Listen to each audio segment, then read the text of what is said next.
In this episode of Hot Hardware's 2.5 Geeks, we're going to have powerful laptops, optimizing rising desktops, and all kinds of fun and frolic. Next.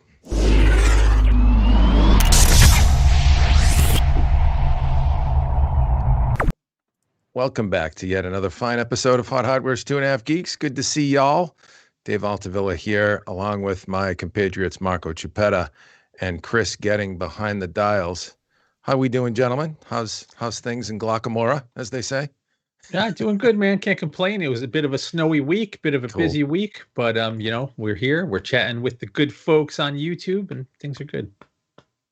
It's a beautiful thing when things are good. Chris, how you doing? Are you good in good old scenic state of Maine up there, kid? Oh yeah, got 5 or 6 inches of snow, so not going to complain about that. Easy to clear off, but it covers the ground nicely. Very busy with work as always, but hanging in there. So keeping on.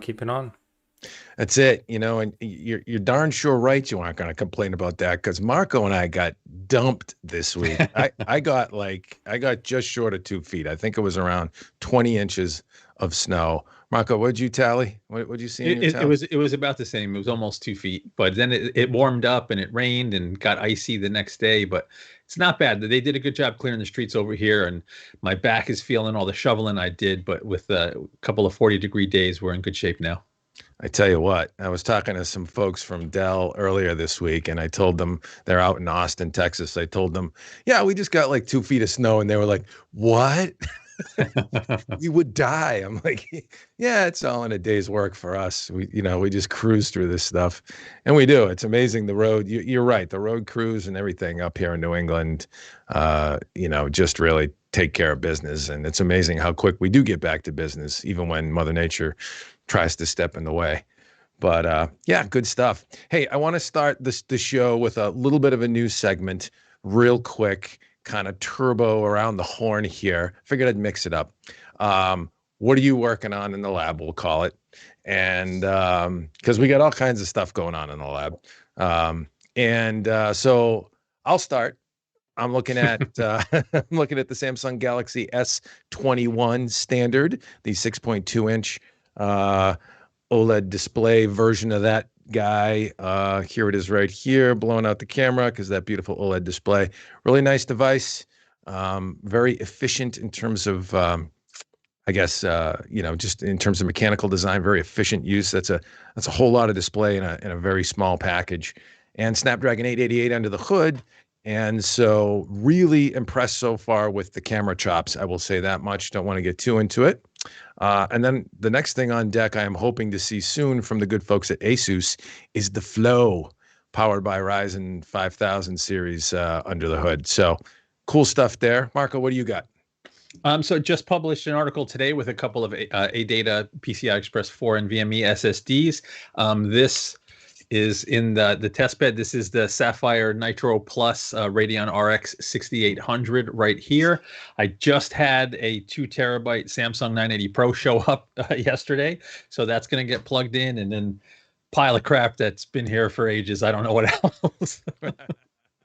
Nice. Chris, what do you got going on up there? And make sure you stick to just the HH stuff. Okay, so for just the HH stuff, still got the EVGA capture card, which we did our giveaway with. So hopefully I'll have that out soon. There's a little weird technical issue that we've run into that we're trying to run down, and hopefully it won't affect most people, because I think Marco is in the minority with that for reasons that we'll explain in the article, but shouldn't affect most people anyway. Amen. Good stuff. And you are kicking around a few things with Snapdragon under the hood, and we'll leave it at that. Yeah, lots of work to be done here, which is a beautiful thing. Lots of tech to talk about. Am I, or is someone else? No, that's someone else. That's not me. No. Got it. Oh, that was somebody else. I'm sorry. I did shift gears to the wrong way. Sorry about that. Actually, you're kicking the tires on things with Apple's under the hood, and we'll leave it at that too. But yeah, interesting stuff. Lots of stuff going on. Lots of devices flying around the lab that I have to keep track of, and yeah, not enough hours in the day. But that's a beautiful problem to have. So we won't complain at all. Let's dive in And you want to start with the notebook segment first, I think. So we'll just run down the notebook lineup, and then we'll finish up strong on the desktop for PC Master Race on the desktop. Let's talk about AMD's Ryzen 5000 mobile explored. We're a little bit late because we had to take last week off due to technical difficulties. Chris's internet got knocked out. The future of Zen 3 laptops. So yes, this is some deep coverage from the Marco one. Marco, tell us all about it. We got a pretty good lineup of processors: H series, U series, tons of SKUs. Most of them Zen 3, some of them Zen 2. What can you tell us? Yeah, so the disclosures at CES were basically the lineup, the frequencies, the model numbers, all that good stuff.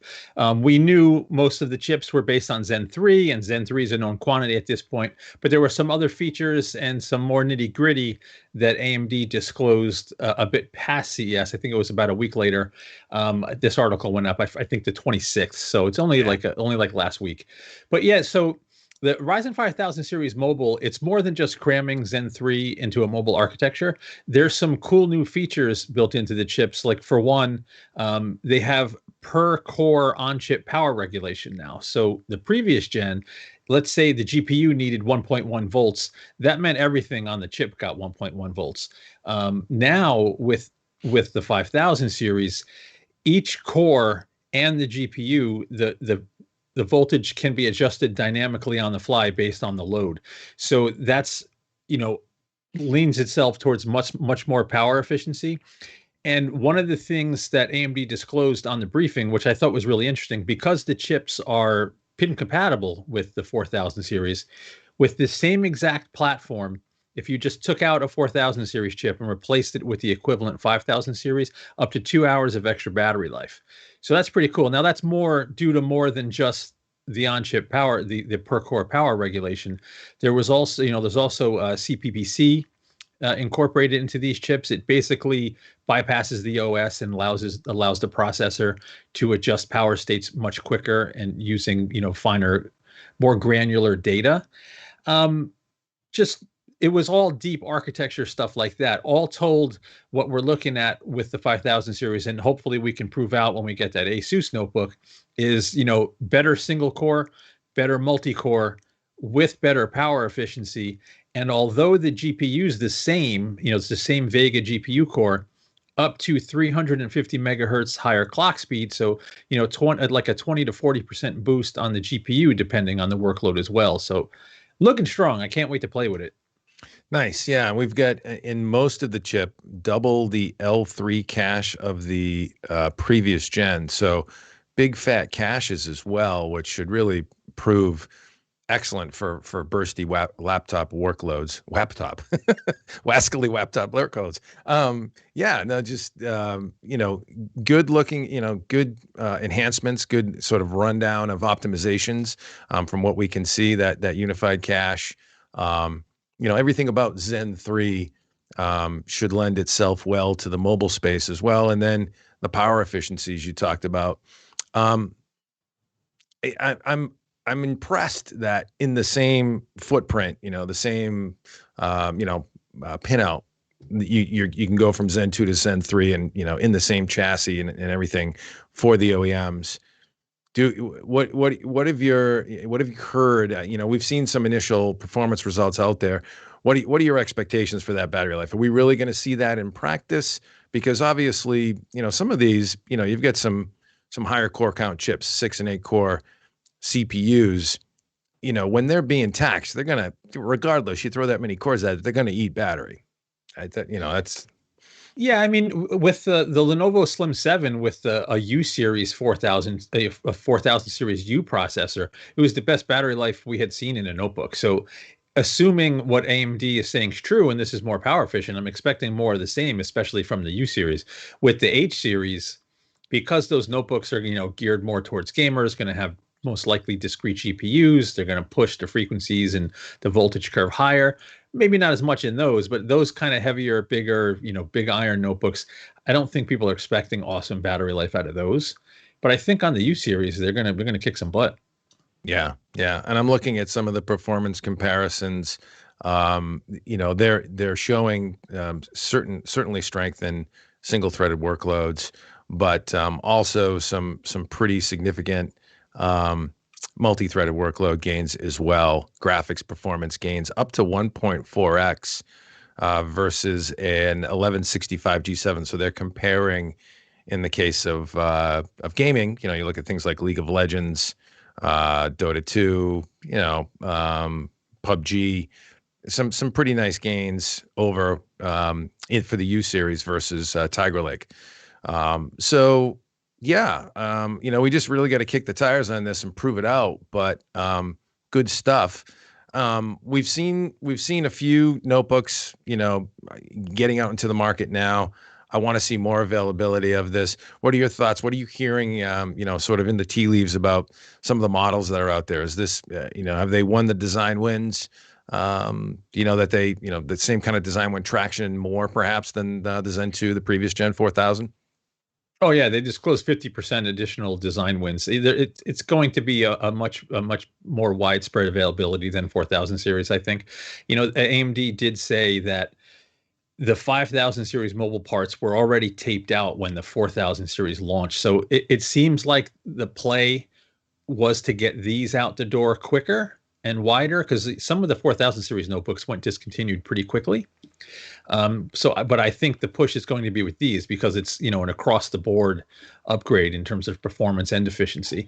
The scuttlebutt from OEMs is, they're really digging it. It's looking really strong, but there's no, at least at this point, no toppling Intel in the mobile space. And, the upcoming 11th gen stuff, maybe they all don't have the core counts, probably not going to win in some multi-threaded workloads. It's going to be interesting with the H series with the higher end parts, but the 11th gen Tiger Lake is going to have PCIe Gen 4. These don't have that. They've enabled resizable bar with NVIDIA discrete GPUs. You have Thunderbolt.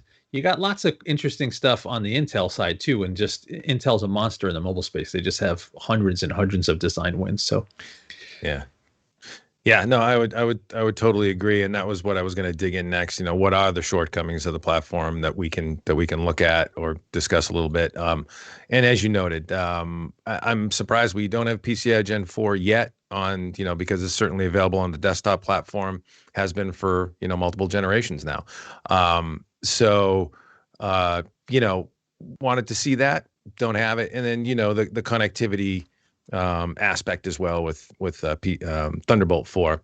I don't think that's as big of a deal. But to me, PCI, I don't know. Again, I don't know if you're gonna see it as much in the notebook space as you would in the desktop, or have that lower bandwidth with Gen 3 be as much of a differentiator in notebooks.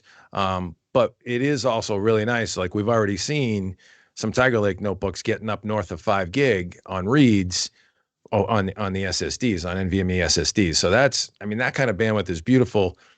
I just wonder, I think the enthusiasts are really going to appreciate it. Is the average mainstream user going to see that, unless you're doing, I don't know, maybe video, production or that kind of thing on a laptop? So the mainstream user probably not, but like if you go to look, let's say you're an enthusiast and you're looking for a gaming notebook, and the H35 or H45, and then you're looking at an H series AMD processor. So both platforms, 8 cores, both platforms with leading edge, really strong single thread performance. We have yet to really see one of the next gen Intel notebooks to see who really has the single thread lead. But on the Intel side, if you have resizable bar with the latest RTX GPUs, which gives you a little bit of a performance boost, plus a storage subsystem that's got, essentially double the sequential throughput and probably lower latency too, because you're going to have a newer gen SSD hanging right off the CPU. It could mean for some good stuff in the gaming notebooks. In the thin and lights and the U series stuff, AMD is going to have a big lead with multi-thread because it's quad core versus 8 core. But in terms of experience, we have yet to find out. Going to be interesting to test everything. Yeah. Tiger Lake H35, on the quad core side, and then the H45, 8 core that's coming. That's going to be an impressive platform with tons of PCI Express Gen 4 in that. I think there's 20 lanes. Chris, thoughts on that, or just in general relative to Ryzen 5000 series before we move on? I figured we'd bring you in. And before we do, I should say, Old Bull, you're not the first, and I'm sure you won't be the last to screw my name up and call me Alta Vista. That's happened. It's happened many. I wish I had the money of the Alta Vista family, because I'm sure they sold for a pretty penny back in the day. Anyways, that was funny. Thank you, Old Bull. I got a chuckle out of that. It's been a while. Chris, what do you think, bud? Yeah, I haven't had too much time to dig into what exactly the 5000 series is showing, but based on the 4000 series, we saw really strong performance there, and the little bit of a taste I've gotten is stronger performance still with the 5000 series. So I think we're going to have a really hot competition between Intel and AMD with this next generation of laptop processors. So, you can't really lose with that. Absolutely. Yeah. And I would agree. It's going to be heating up in the mobile space. It's great to have that. Tons of really good deals out there these days going on as well with laptops, just really powerful machines becoming more affordable, as the competition heats up. So beautiful thing. All right, let's keep moving on the mobile space. And by the way, there was a question in the chat about Curve Optimizer, which, stay tuned, we will definitely get to relative to Zen 2 versus Zen 3, because we're going to be getting to that. We have a very specific optimizing Ryzen 5000 performance segment will be coming up. But we're going to stay on laptops right now real quick and talk about NVIDIA GeForce RTX laptops. What to expect, the RTX 30 series Invasion and Alienware's M15 R4. So let's drop in Marco's review. That's it right there. That's an MSI machine. And talk about that real quick. So GeForce RTX 3080 in a laptop. Hard to believe that kind of performance. But there's a very interesting dynamic here beyond just 3080, 3070, 3060. Under the hood of a laptop machine, there's also a very wide swath of power bands, clock speeds, and feeds to consider as well. Let's talk about this MSI machine that you tested, which is really not a retail-ready product yet, your experience there, and then we'll talk about the larger view and also Alienware's fabulous M15 R4. Yeah, so the MSI GS66 Stealth that I got to test, it's not a configuration that MSI has listed just yet. So NVIDIA was a little conservative with that. They wanted me to really just focus on the GPU for this particular piece, but I had to show the beautiful notebook. So 18 millimeters thick, Intel 10870H processor with a GeForce RTX 3080. Now, obviously, with those specs, turned in the best gaming GPU scores from a notebook that we've tested to date, except for some of the synthetic tests where the Alienware notebook, we'll talk about it in a minute, actually put in faster scores. But just in the synthetic tests and all of the game tests, the 3080 ended up being faster, sometimes by a decent amount. But what's really impressive is you get this kind of performance in a notebook that's only 18 millimeters thick. The fan does run constantly in the particular notebook I tested. It's never dead silent. And it does spin up to, I think I hit about 49 dBA from about a foot away on the sound meter. So not a quiet notebook, but immense horsepower and a much smaller form factor than the previous gen. But what's really more different about these GeForce mobile GPUs than previous gen is the kind of disparity between the desktop parts. If you went to the GeForce 10 series, GeForce GTX 10 series in a notebook, Jensen was on stage saying it's just a GeForce GTX 1080. They were very close to the performance of the desktop parts. That delta got a little bigger with the RTX 2000 series. And now it's even bigger with the RTX 3000 series, and even the core count configurations are different between the chips. So a mobile RTX 3080 is not a desktop 3080. It's very different. Narrower. Oh, I can't speak today. Memory interface. Right. Actually has more memory, 16 gigs in the configuration versus 10 gig on a desktop. Far fewer cores though. I don't remember the exact count. I think it's 6144 for the mobile RTX 3080, Right. and it's like 8704 for the desktop. So big difference in core counts.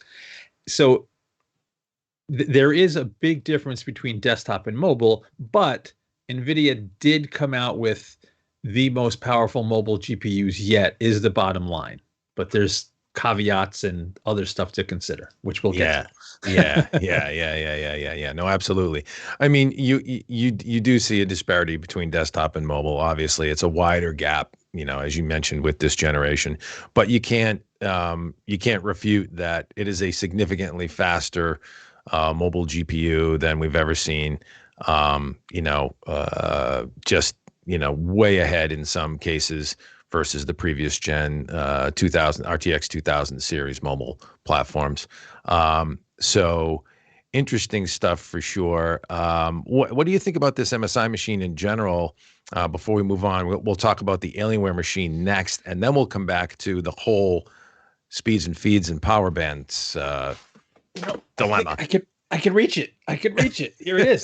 There it is. I thought I couldn't reach it. I'm gonna turn it on live, which is probably a bad idea. Yeah, but it's gonna here it is. The screen. Now, the other thing that is really awesome on this particular notebook, I should have mentioned this from the start because it's one of the key features. 240 hertz, 1440p display in this thing. Why are we not turning on? What's going on here? It was turning on and then you stopped it. Oh, sorry, I jinxed it. So look at this thing, right? That machine that thick. I think, do I have that focused? Whatever. Mm-hmm. Hopefully that's focused. It's pretty close. Yeah. 6-core processor with an RTX 3080. Battery life, what you expect from a gaming notebook. Hopefully the screen comes across here because it's really, really nice. But here it is idling at the desktop. Can you hear it if I put it near the mic? Not doing anything. Yeah, not really. Well, you can't. It's on. Believe me, the fan is on. Yeah. In terms of the form factor, though, and the fit and finish of the machine, it's awesome. Like, probably one of the nicer MSI notebooks that they've come out with. It's not a big, gaudy, crazy looking, wild gaming notebook. You could totally bring that anywhere and not draw too much attention, except for the fan noise. But beautiful machine, and the really interesting thing in terms of performance, not only is it faster than the previous gen, which you would expect, but we don't get to keep every gaming notebook. So it's tough to go back. We can't run fresh numbers. We don't have a ton of new data with new games with every notebook. But we did have a bunch of data with the Alienware Area 51M. And that notebook had a full desktop Core i9 9900K and full desktop RTX 2080. And this 16 millimeter machine was faster in all but one benchmark. So yeah, that's pretty awesome. It is. And then relative to that high refresh rate display, I'm looking at Far Cry 5 numbers, which frankly is a much heavier duty test than a lot of the fast switch esports stuff, whether you're a Fortnite gamer or whatever. But Far Cry 5 at 1080p, pushing 120 frames per second. And, that's on ultra quality preset settings. So, imagine, we don't have a Fortnite run here. It's not easy to benchmark Fortnite, but imagine a Fortnite run or, you pick your poison for massive multiplayer, competitive gaming, esports gaming.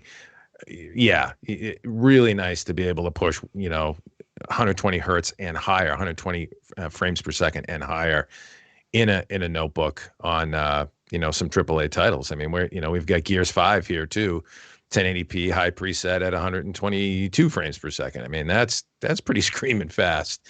Most of that stuff is CPU limited. Yeah, right? You can go higher. It's just it's not the GPU, it's the CPU. And if you look compared to desktop, like because it had a 1440p display and most of the previous gaming notebooks were 1080p, we had to have something for comparison. So I ran a bunch of tests at 1080p. For 1440p comparisons, I had to compare it to desktop GPUs. Completely not fair. I'm using a 5950 back in the desktop GPUs. But what you see is the mobile, the notebook, it outpaces a Radeon RX 5700 XT essentially across the board, hangs with about a desktop RTX 2070 Super. So what was a very, third from the top gaming desktop a few months ago is in a notebook now. Yeah, which is yeah. pretty impressive. What's that thing weigh again? Well, I think this is 5 pounds, 5 points. You know what? I don't remember. Yeah, Don't let something me like say that. because I don't remember. Let me see if I have it in the specs. Yeah, I'm looking around for it too, but yeah, it's got an 8-core Intel chip under the hood, Core i7, and yeah, it's an impressive machine for sure. Um, let's move on. Let's see. Actually, one more question on that. Were you able to prove out resizable bar a little bit on that yet, or did you poke around with that, or was that just kind of like on and you weren't able to determine if it was on or off or whatever? Just it's I believe it's just on. There were no controls for it to tweak. Yeah. Again, this machine is it's pre-retail. Um, Yeah. I don't know if it's on the 10 series. I think it's 11th gen that it's been validated on. So it's not on this processor yet. On It's 10th on gen. an Okay, that 11th makes gen that sense. resizable bars coming anyway. I Right. wish I could. Okay, Good point. sub 5 pound. It was 4.9 pounds. Yeah. Yeah. This machine.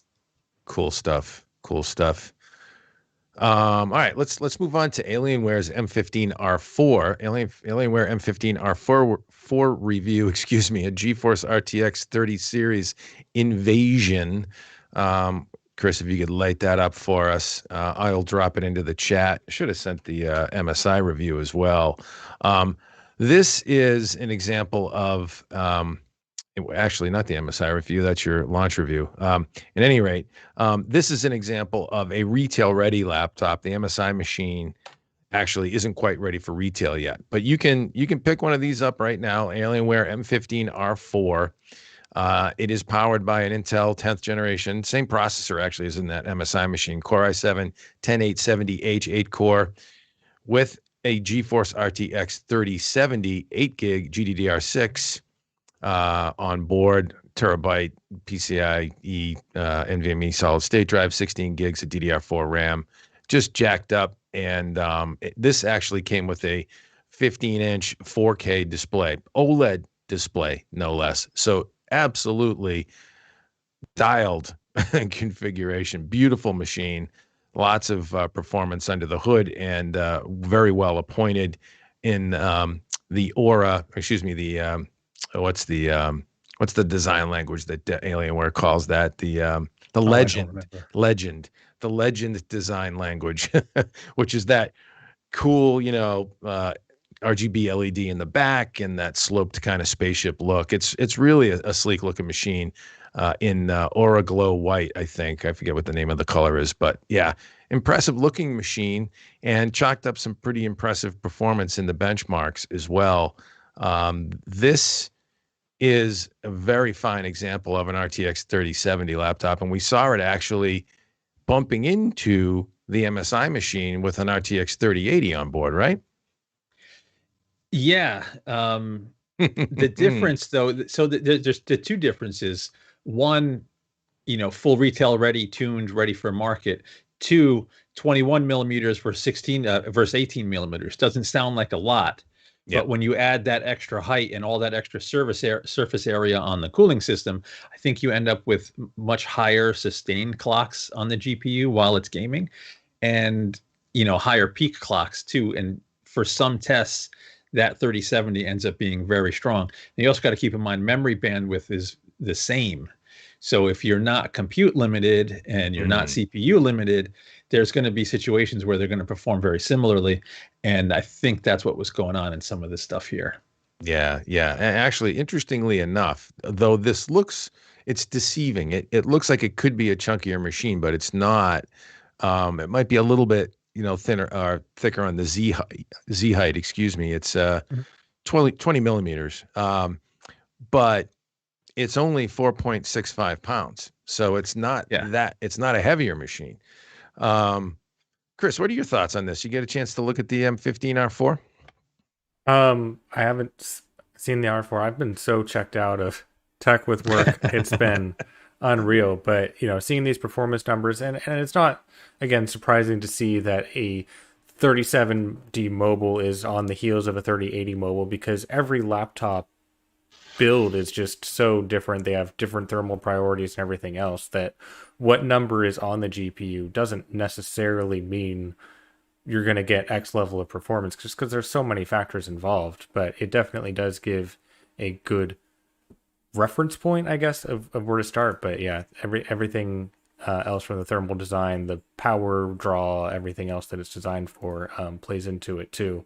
So very, very impressive to see the 3070 with these numbers in the Alienware M15 R4. Yeah, yeah. And then, you look at you look at the, just some of the gaming numbers, and it is in a couple of cases right on top of the MSI machine, with a 3080 under the hood. Here you've got Far Cry 5, 1920 by 1080 ultra quality preset. You're pushing 117 frames per second. And that there's an overclocked mode there, which didn't get crazy loud on Ben. He tried that. 112 frames per second in standard mode.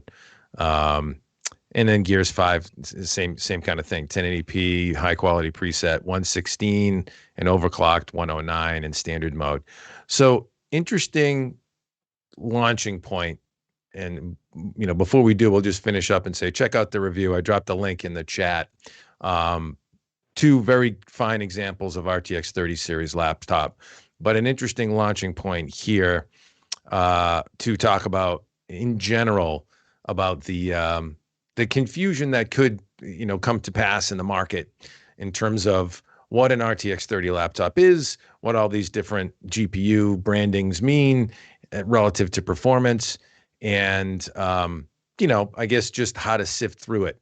And that's what we do. That's what we're charged to do at Hot Hardware. For you, the reader and viewer, we help you sort through this.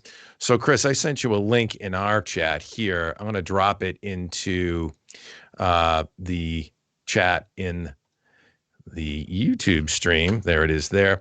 So this is an interesting observation we made from actually an ASUS release. So as you can see, ASUS announces dizzying array of laptop GPU configurations for the RTX 30 series gaming laptops in their family, their ROG family. And what we're learning here is, look at that eye chart. What we're learning here is that there are multiple different TGP, GPU power profiles, TDP, we could say TDP, a thermal envelope for a CPU, TGP for a GPU. There are multiple clock speed levels. There are, just a lot of different ways you can configure an RTX 3060, 70, or 80. And they all employ some level of NVIDIA Max-Q technology. So that's, the thermally optimized, whether it be, the whisper mode, and all these different features that are part of the Max-Q suite of technologies by NVIDIA.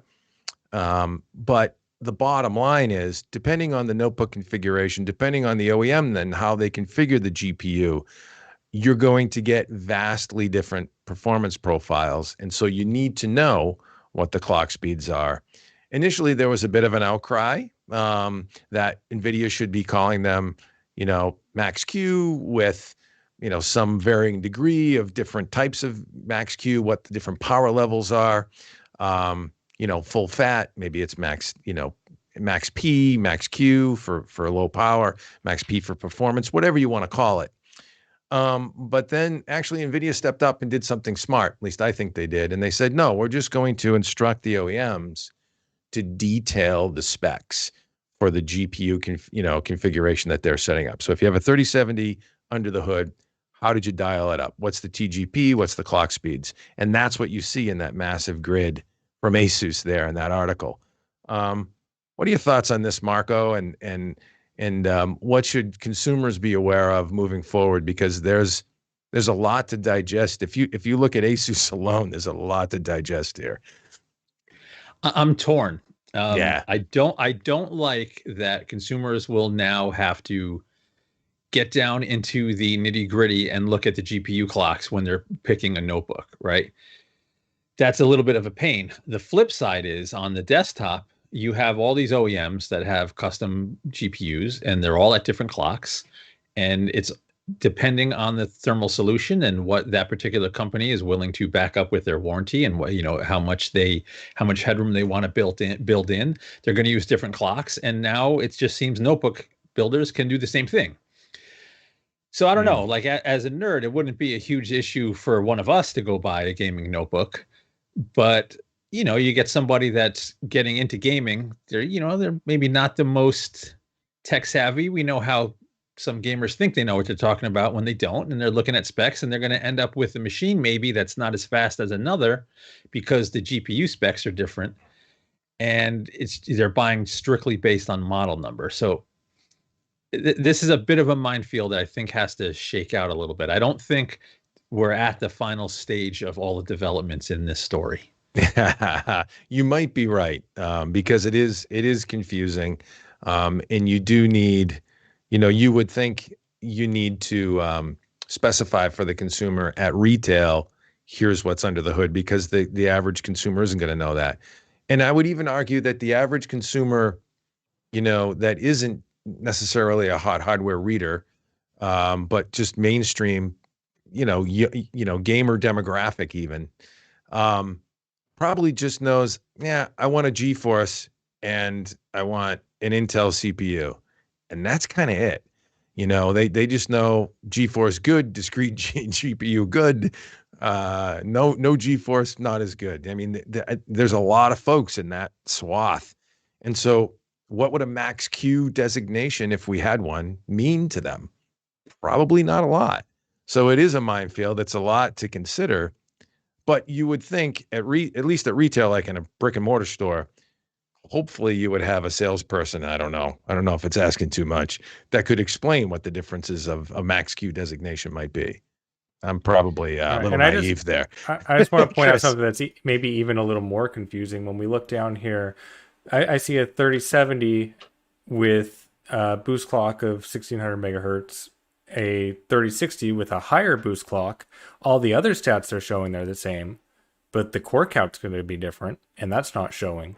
So when it comes down to this at the end of the day, show me the benchmarks. Show me what this actually does in games, and that's going to be, I mean, it's a lot on the consumer to run down and compare, go looking for benchmarks that have been published for each of the different models they're considering and see how it actually is.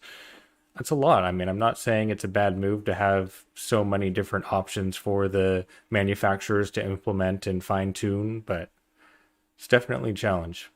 Totally agreed. And that's where we come in. Hopefully, it gives us a job, so to speak, to be sorting through that and to show the performance results so that consumers can decide. I'll toss this into the chat too. This is an interesting higher res view from that article, the Asus article that was in there, that actually shows the clocks, the wide clock speed spread and power bands of a GeForce RTX 3080 7060 laptop. Here you can see, like, for a 3080, Chris, I don't know if you can throw this up, but I threw it in the chat. Let me throw it in our chat as well for you. There you go. Is this different from what I'm looking at now? Yeah, it's different. I just dropped it in there. I put it in the live chat, but I also just put it in our Skype chat. So yeah, there you go. Thank you. So yeah, as you can see, a 3080 boost clock now goes from 1245 megahertz to 1710 megahertz. That's like a, what is it, 500 megahertz spread? It's significant. Just about. You go from GPU subsystem power of 80 watts to 150 watts plus in an RTX 3080 laptop. And then you can see down the line, it's similar: 3070, 1290 to 1620 megahertz, 3060, 1283 to 1703 megahertz in clock speeds. And you can see very wide, range of power envelopes on each of those as well. So you get vastly different performance depending on how an OEM configures this.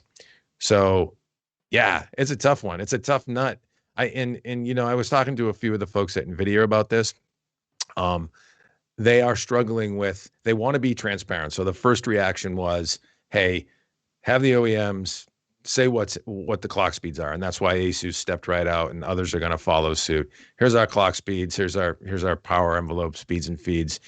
We want to be transparent, so just tell it like it is. That's what it is.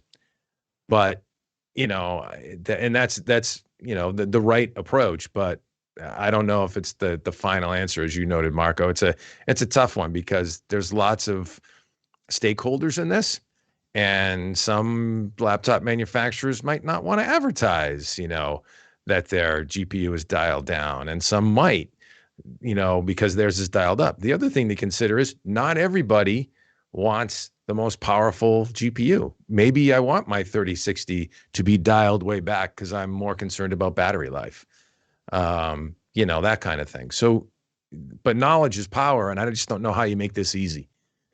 So the real hard part comes when you have a 3070 configuration that's faster than a 3080 configuration. And what does that do to a consumer trying to pick the notebook? You just looking at the clocks, you don't know. You don't know what power band it's in.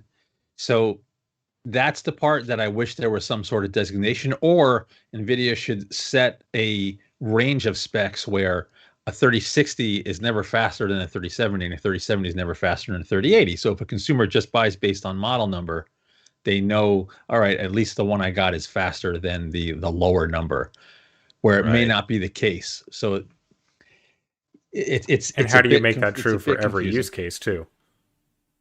Well, I mean, you can't for every use case because some things are going to be limited by CPU, some things are going to be limited by other things. But in general, you don't want people to be spending more money for a model number and potentially ending up with a product that's not as fast as another.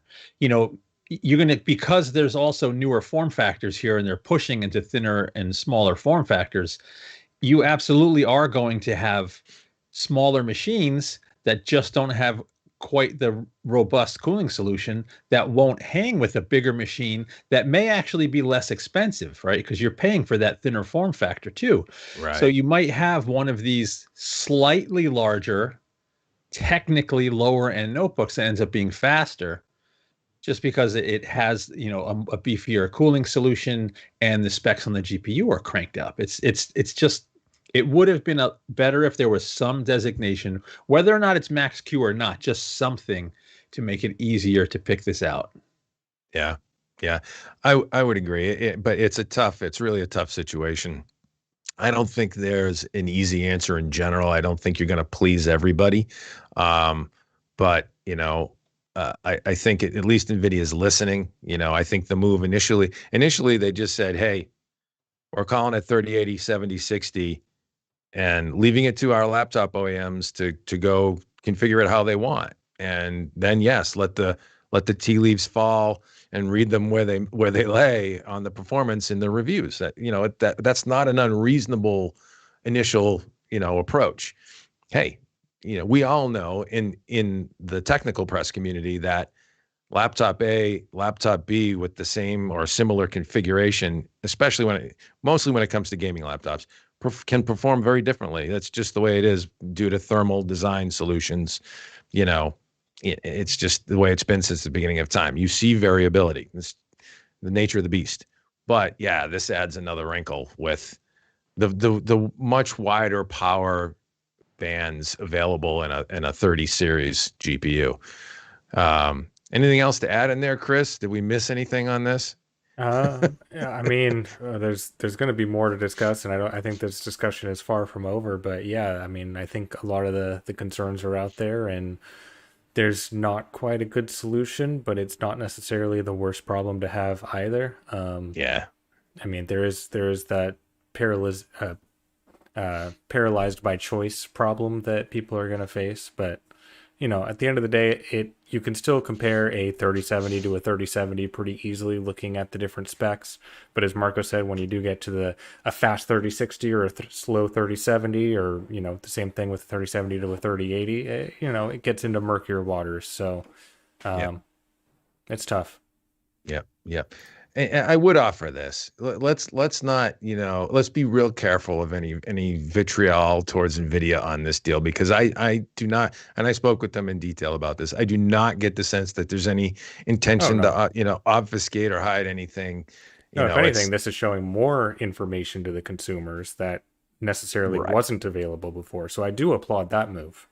Yeah, like how do you easily solve this problem? It's not an easy one, and certainly to serve all the masters, to serve the consumer, which is master number one. That's the priority for them, obviously. But then there's laptop OEMs and channel issues. I mean, it's really, I'm sure it's a freaking can of worms, man. Yeah, probably above our pay grade, but anyways. All right, well, you guys want to move on and we'll talk, we'll finish up strong, as we mentioned, with maximizing Ryzen 5000 performance with AMD Curve Optimizer. I will drop this link in the chat by the illustrious Ben Funk, who really wrung out his Ryzen 7, 59, 5800X. Man, I got my numbers all messed up. Ryzen 7 5800X was his test vehicle, and he really squeezed every bit of performance out of this thing. And he did it not the traditional way that we've done in the past, where you like to dial multipliers and overclock something and tweak the voltages and you see how it runs with the cooler you have. It was utilizing some new technology from AMD, that Curve Optimizer, which is a pretty special new feature that can do some fun things, including undervolting. Marco, why don't you dive in on it? Sure. So the Curve Optimizer is a really cool feature that AMD, I think it was announced at CES, might have been before CES, but it's rolling out to BIOS updates across AM4 motherboards now. Not every motherboard has support for it yet. And at this point, you need a Ryzen 5000 series processor. I think if you have a previous gen chip, you don't even have the option in the BIOS. I think that came up in the chat earlier too. So the Curve Optimizer in principle is really simple. When AMD builds a chip, right, you have a certain frequency and voltage curve, and AMD has to build in some headroom so that every chip they sell works as it's advertised. But that means you may leave a little bit of frequency, or you may be able to undervolt and drop temps. There is some leeway there. So what the Curve Optimizer does is it lets you essentially build a customized frequency and voltage curve for your particular chip to maximize performance, right? So what Ben found with his particular setup, and he didn't do anything crazy exotic. He's using like a 240 millimeter all-in-one cooler, nothing too nuts, better than average, but just, a cooler that lots of folks are going to have. And he ended up with his particular chip. Now, again, not every chip's going to give you the same results, right? It's the silicon lottery here. So you might have one that does better. You might have one that does worse. But Ben was able to get the optimal cores, or the best cores on his chip, to consistently be over 5 gigahertz boost. And I think he had an all-core boost of 4.6 on average. So what that yielded is technically a 7% increase across the frequency voltage curve, right? Or a 7% average performance increase. Now, that doesn't play out in every benchmark. And he also didn't tweak the memory speed. So you could have gotten more if you also pushed the memory. But it's like a nice free upgrade for your processor if you'll just spend the time to do the tweaking. It's not flip a switch and it's done. But once you're done tweaking and tuning, you can end up with a chip that's faster across the board. And what Ben also found, because he was able to undervolt, power hardly changed. I think his power was like right in line with stock, nothing out of the ordinary at all. So you're not dealing with a ton of extra heat, even though you're getting extra performance. So a cool feature, not for everybody, because you have to have the smart. I mean, you're watching a hot hardware podcast, so all of you could do it. Our readers could figure this stuff out. But yeah, it's basically a feature that AMD is giving to its users to get the most out of their CPUs. That's the easiest way to put it. Yeah. And I've actually played with it a little bit. I have a Ryzen 9 5950X in the machine next to me, which I absolutely adore, my main gear rig. I always oogle about it. I've played with it a little bit, and it is a little bit of a mystery, and really, unfortunately, as you noted, by design because of the silicon lottery. But Ben started off, what you basically do, it's similar to the overclocking methodology you start small and work your way up. And he started out with a -5 offset and ended up landing on a -15 offset with Curve Optimizer and Precision Boost Overdrive 2, which I don't know what that translates to voltage. I didn't read into that too deeply, but it allows to undervolt and then, not undervolt when power is needed. Is sort of that's the general concept. Do you have some more specifics on there? He's talking around 2 to 3 millivolt differences in the offsets. It's a pretty exotic kind of process, but it rings out some nice gains. So the simplest way to think about it, right? You got like the triangle. You have frequency, you have voltage, you have thermals, right? Yep. If you lower voltage, right, you end up with lower thermals, but sometimes lower frequency. But what this allows you to do is to test the chip to see how high the frequency can go at the lower voltage. Yep. So you end up with maybe equal temps, but that higher frequency. And it does that across all of the frequency steps for the CPU, but you can then also offset the multiplier to boost higher. Right. And it's just a matter of finding that right mix for your setup. Yeah. It's tedious, but not super complicated. Right. Yeah. No, I've flipped through the BIOS settings myself, and it's just pick a number and start in small increments and go from there. Is this the kind of thing you'd play with, Chris? Oh yeah. Anything you can tweak with the processor is always fun. So it's, I guess, how in his case, how far did he push the stress testing of it to ensure stability? Did he notice any stability issues come, did it fall off the wagon as he was trying it, or was it pretty stable throughout? What was that process like? So he didn't have any instability. I forget the exact offsets he was using. He was seeing higher temps than he was comfortable with, so he did sort of push the undervolting and scale things back, and saw a minimal change in frequency. But he wasn't having like crashing or anything weird. It was just he thought that he could push it a little lower and maintain performance, and he did. Like, because the performance spread wasn't huge with his settings, he had some room to play. But what he ended up with was a significant single thread boost. Like, I think he broke 1700. Let me find the Cinebench number. Yeah. So Cinebench single thread, up over 1600, and from stock at 15149 multi-thread, he only ends up at 15712, right? So a small boost, but it's free without affecting thermals much at all, and without affecting power much at all. So like stock power, it was a baseline overclock 30 watts CPU, 109 multi-threaded under load. So 30 watts idle, 109 watts load, and it was only 31 watts idle, 114 watts load. Negligible, like basically no change. Yeah. But for 4 to 7% in performance boost for free. Free performance. The cool part. Yeah. It's a beautiful thing. And it is a nice little feature. You wonder, did they engineer this in from the get-go, or was this like sort of, hey, we built this chiplet design and we have all these different power islands, and wow, look what we can do with this thing if we just fiddle with it. I think it was probably the latter. I'd love to talk to Robert Halleck to find out if they literally went to the drawing board and said, no, let's pull something together here, make things accessible, so that we can give to the to the overclocking community or to the enthusiast community, whatever, something to play with. I have a hunch it may have been the latter. They got the silicon back and they were like, oh wow, if we just noodle around a little bit, we can do some fun stuff, right? But it'd be interesting to hear that story. Yeah, I think it's the CPUs were just clocking better probably than they expected, and because there's headroom left, so that why not give it back to the community for guys that want to wring it out of their processor? Let them do it. Yeah. And I don't think variability in performance from chip to chip is a problem you really want to design for, but if it's a problem you have, it's one you might as well solve. Yeah, absolutely. I'm looking. Are there any questions in the chat about this? I think nope.